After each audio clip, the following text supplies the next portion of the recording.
Hi, this is Carl Monger, the founder and executive director of Gallant Few. In February 2016, I conducted an interview with Sergeant First Class retired Patrick McGuire. Sergeant McGuire is medically retired from active duty, had service in the 82nd Airborne and the 75th Ranger Regiment. And he talks about his struggles with an addiction to alcohol and how that effectively ended his military career. But he also talks about how he was able to get help. And this is an important message. It is broken down into 5 parts. So welcome to the broadcast. And tell me a little bit about who you are and what you did when you were in the military. First of all, it's an honor and privilege to be here, Carl. Thanks a lot for having me today. My name is Patrick McGuire. I entered the Army in 2001, July of 2001, and I started my career off as a young private in the 82nd Airborne Division. And I was there for 2 deployments. First one to Afghanistan and then Iraq shortly thereafter. And that was Afghanistan was 02 to 03, and then 03 to 04 was my first Iraq trip. Shortly after that, I met my bride and decided that I needed to take a little break. So came down on orders to go to 5th RTB as a Ranger instructor. Signed in as a Ranger instructor as a 22-year-old staff sergeant, very young. Wow. But I was afforded the opportunity to teach, because that's what I came there to do. And hopefully I had some great leaders watching out for me and gave me that opportunity, and I felt I excelled there. Decided that going back to the conventional Army was not for me, and decided to give the Ranger Regiment a try. Kind of been a goal and a dream of mine for a long time, but that was the plan, and we made it happen. Again, was fortunate enough and blessed to have this phenomenal leadership at the almighty 2nd Imperial Ranger Battalion of the Pacific Northwest. Now, not very many soldiers go into the regiment as a staff sergeant. That's pretty rare, isn't it? Yeah, it is rare. It is rare. Like I said, I had a very unique situation where the Delta companies were standing up at the time of my arrival, and so when I showed up to the 2nd Ranger Battalion with me, then First Sergeant Reese Teakle, and then Major John Chung, and First Sergeant Chris Mullinax, and it was us NCOs and a couple other junior NCOs, and we were running 38 privates through basically every little skill level 1 drill that you could until the battalion got back from their deployment.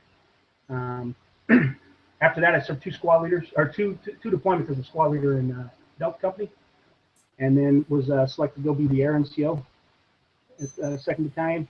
Stayed there for about 10 months, and then had the extreme privilege to be selected as a platoon sergeant in Charlie Company 2nd Platoon. And when I say privilege, it is a truly big honor for me to look back and say that I was a Ranger platoon sergeant in Charlie Company 2nd Ranger Battalion.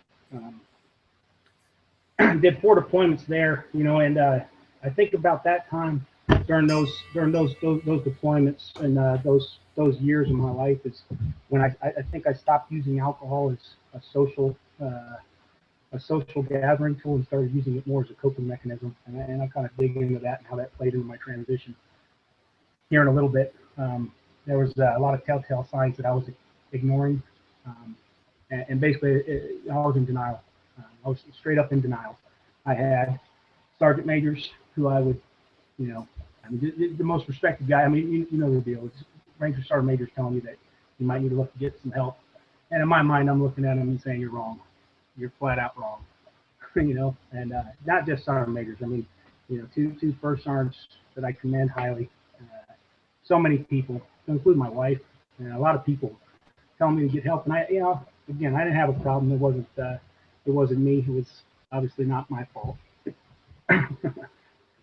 So after my platoon sergeant time, I was afforded the opportunity to PCS down to Fort Benning, Georgia, and head up the pre-ranger program down there, the CERT program.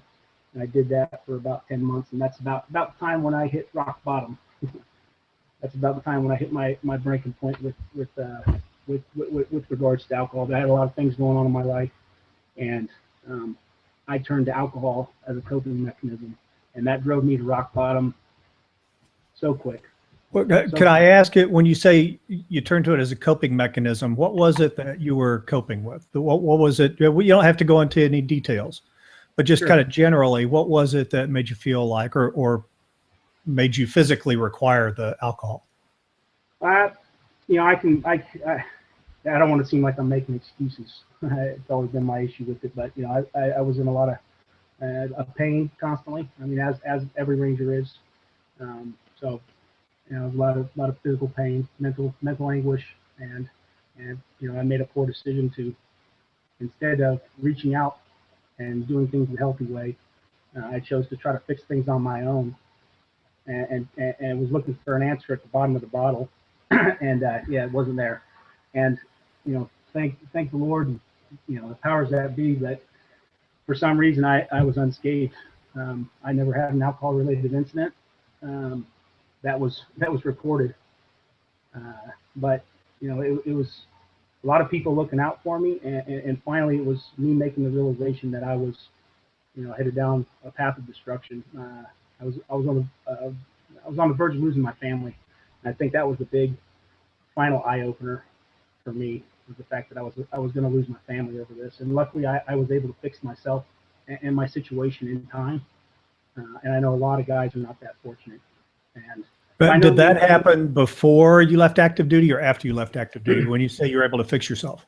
So when I was at RSTB as a cert in COIC, I had self-enrolled into ASAP and said that I needed help. I basically raised the flag and said, and that ASAP is an alcohol. The alcohol substance abuse program, Army's alcohol substance abuse program. Okay. The acronym's changed 20 years ago. They called it something else. Yeah, sure. All right. So yeah, the Army substance abuse program, and man, there's some horror stories out there about ASAP. And best believe that every interaction with ASAP prior to was always in a negative way. It was always bad. Okay. But I tell you, that program helped. That program helped save my life, and I'll tell you why. But I was basically I lost it at work. I lost it, and that was about my breaking point. And talked to my commander, sobbing and telling him I needed help because I was done. I didn't know what to do. And we walked right over there to the ASAP program. And got in, talked to the lady for a while. Went in there with so many reserve. I was so reserved about it. I was very cautious. I got down there and thought, what did I do? What did I do? Because her initial reaction, or her initial recommendation for me was inpatient treatment. So I went from being a promotable sergeant first class in the 75th Range Regiment, slotted to be a Ranger First Sergeant, 3rd Ranger Battalion, to being an ASAP enrollee, you know, in a matter of a couple days. And that was the start of my transition process.